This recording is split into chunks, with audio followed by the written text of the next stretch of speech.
This is the helipad on the top of the St. George's Hospital in Beirut. The time is just after 6 on an uneventful Tuesday evening, and 1 week on, although you know what's coming next, it is still shocking.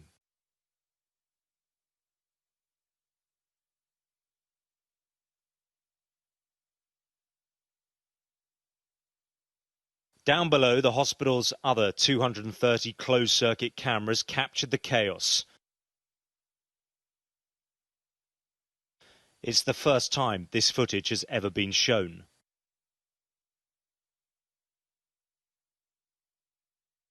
In the postnatal ward, a nurse hears what was the first small explosion. She's curious before realizing something terrible is happening.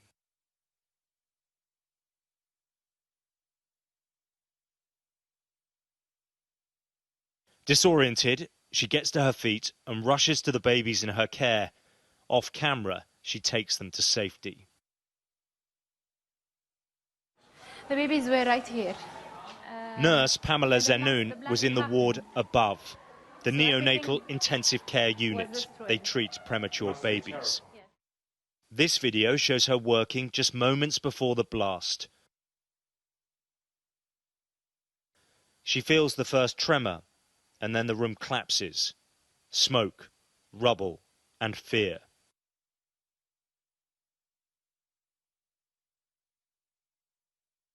Amazingly, Pamela was barely scratched, but what happened after she fought her way out of the wreckage is truly astonishing.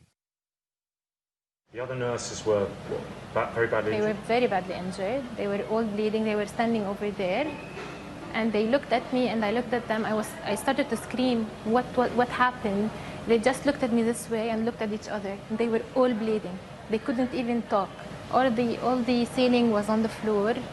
I grabbed the ceilings with my hands and tried to pull them away just to know where the babies were, because the incubators moved. They weren't on the same place. I held the 3 babies and went through this door. We needed to go to the exit. We couldn't find the exit. We're used that the exit was on our left side. Now there's nothing on our left side. I walked around 5 kilometers on the street so I could get the babies to another hospital. But you saved them. You saved everybody. Wow. Much of the hospital was wrecked.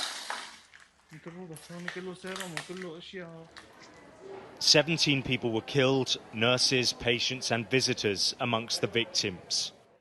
But when you see this footage, it's a miracle the loss of life wasn't greater. In the main lobby, people scatter, and then a blast wave of glass, splintered wood and concrete. So it kind of blew inside and it hit me on the side of my face. Professor Georges Juvelekian was in his clinic at the time. He told me he'd just finished a consultation. Had my colleague not picked me up from here, I could have bled to death. Who knows? We should be proud of what we've done. What this hospital did in 8 hours, evacuating over 300 patients to safety, despite the lack of power and glass everywhere and unsafe environment and no resources, is a miracle by itself and speaks to the greatness of this people. Many of the cameras around the hospital stutter in the aftermath. But despite the glitching, they still record a city in panic and shock. A few minutes after the explosion, injured people from across the neighborhood are running to the medical center for help, not knowing that it had also become a casualty. Never throughout its history was it shut down completely like it is right now. So it's incumbent upon us all to get it restarted. This is a message that I cannot overemphasize. This is who we are. Across Beirut, you can find many stories of heroism and bravery.